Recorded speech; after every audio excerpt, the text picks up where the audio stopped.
But there is more information coming in, Srinjoy, because it has now been said that 5 U.S. Air Force refueling planes have been damaged in Iranian missile strikes at Saudi Air Base. 5 U.S. Air Force refueling planes seems to have incurred damage, and this is because of a strike caused by an Iranian missile at the Prince Sultan Air Base in Saudi Arabia. No casualties reported, but the planes are undergoing repairs. So that means as far as these strikes are also concerned on military bases across the Gulf, Iran has been hitting them, Srinjoy, with missiles.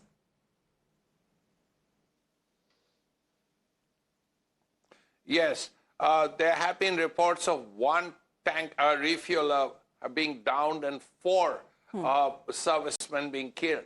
That report is already out. So this is a new report of either a missile strike or a drone strike hitting this airport where there were these refuelers, and refuelers are necessary. If you're going to go all the way from somewhere in the Persian Gulf in a fighter aircraft, then you have to refuel and strike targets in Iran, then you have to refuel midair, which is why these refuelers are necessary. So if these refuelers are necessary and you've struck them, then obviously the bombing, at least for a while, will have to pause. The Americans and the Israelis will have to depend more on their missiles, their cruise missiles, and so on. We don't know how many refuelers the Americans have. We don't know how many. But that, Srinjoy, was the report that came in from Iraq. You know, both sides, however, had dismissed when it comes to any claims of any hostile or any friendly fire that came in from the U.S. side. But Iranian media report seems to be suggesting that they were the ones who downed that refueling, aircraft of the U.S. in Iraq.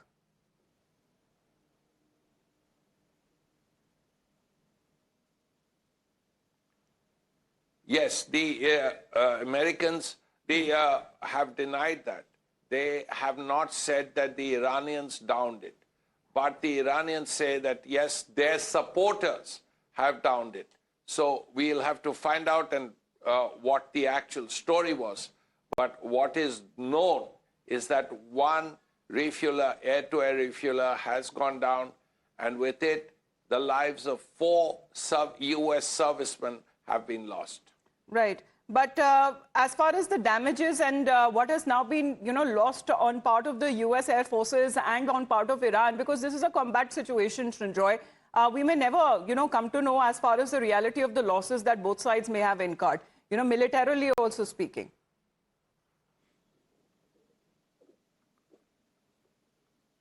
Yes, of course. In terms of equipment, it's harder to tell.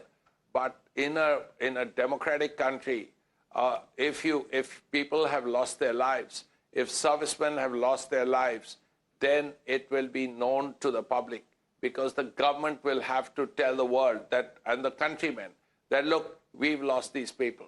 So far, we knew that 7 Americans had perished in the fighting, including 2 officers. Now we know that 4 more have died when this air-to-air refueler went down. So the American losses are at least 11 officers and men.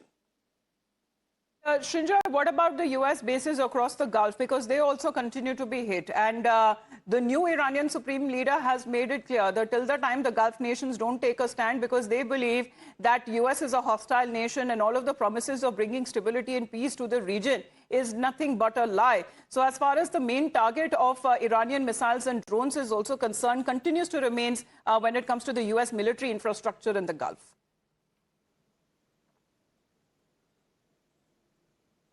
Oh, yes, undoubtedly, because missiles and drones are what the Iranians have. So whether it's Qatar, Saudi Arabia, UAE, Kuwait, Bahrain, Oman even, all of them will be hit or have been hit in recent times. No, because I'm asking this question, we are getting this information now from Qatar. Because let's break that story for our viewers.